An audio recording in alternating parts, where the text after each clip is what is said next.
ഇത് mayor bro അല്ല, mayor മാൻ ആണ്. ഒരു ഫേസ്ബുക്ക് പോസ്റ്റിന്റെ തലവാചകമാണിത്.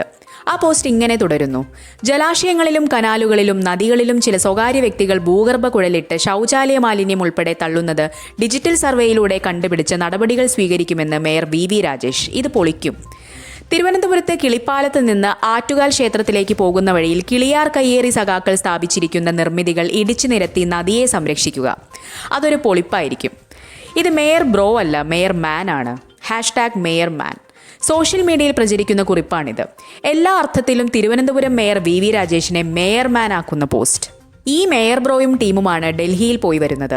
മോദിക്കൊപ്പം ആഘോഷം കഴിഞ്ഞു. BJPക്കുള്ളിലെ ചില എതിർപ്പുകളെ പോലും അവഗണിച്ചായിരുന്നു ഡൽഹി യാത്ര. വഴിനീളെ രാജേഷിനും സംഘത്തിനും വിവിധ സംസ്ഥാന ഘടകങ്ങൾ സ്വീകരണം നൽകി. മോദിക്കൊപ്പം വിരുന്നും.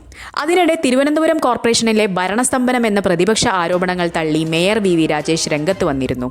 മേയറും സംഘവും ഡൽഹിയിൽ പ്രധാനമന്ത്രിയുടെ വിരുന്നിന് പോയതോടെ നഗരസഭ അനാഥമായെന്ന LDF-UDF പ്രചാരണം തെറ്റാണെന്ന് രാജേഷ് പറയുന്നു.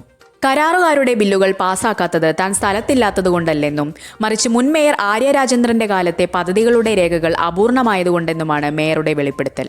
കൃത്യമായ പരിശോധനയില്ലാതെ ജനങ്ങളുടെ പണം ആർക്കും നൽകില്ലെന്ന കർക്കശ നിലപാടിലാണ് അദ്ദേഹം.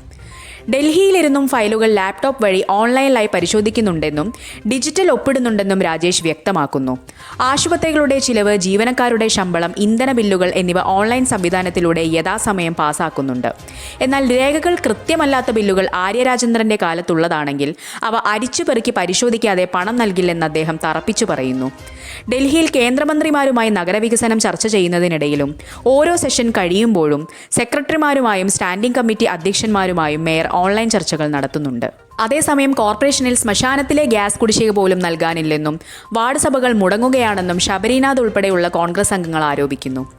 ബഡ്ജറ്റ് ഒരുക്കങ്ങൾ പ്രതിസന്ധിയിലാണെന്നും ഭരണസ്തംഭനമാണെന്നും മുൻ മേയർ K ശ്രീകുമാറും കുറ്റപ്പെടുത്തുന്നു. എന്നാൽ സെക്രട്ടറി ഉൾപ്പെടെയുള്ള ഉദ്യോഗസ്ഥർ ഓഫീസിലുണ്ടെന്നും ഓൺലൈൻ സംവിധാനം കാര്യക്ഷമമാണെന്നും ആരോഗ്യ വിഭാഗം അധ്യക്ഷൻ MR ഗോപൻ തിരിച്ചടിക്കുന്നു. പ്രതിപക്ഷത്തിന്റെ ആരോപണങ്ങൾ രാഷ്ട്രീയ പ്രേരിതമാണെന്നും നഗരസഭയുടെ ദൈനംദിന കാര്യങ്ങൾ തടസ്സമില്ലാതെ മുന്നോട്ടു പോകുന്നുണ്ടെന്നുമാണ് BJP ഭരണസമിതിയുടെ വിശദീകരണം.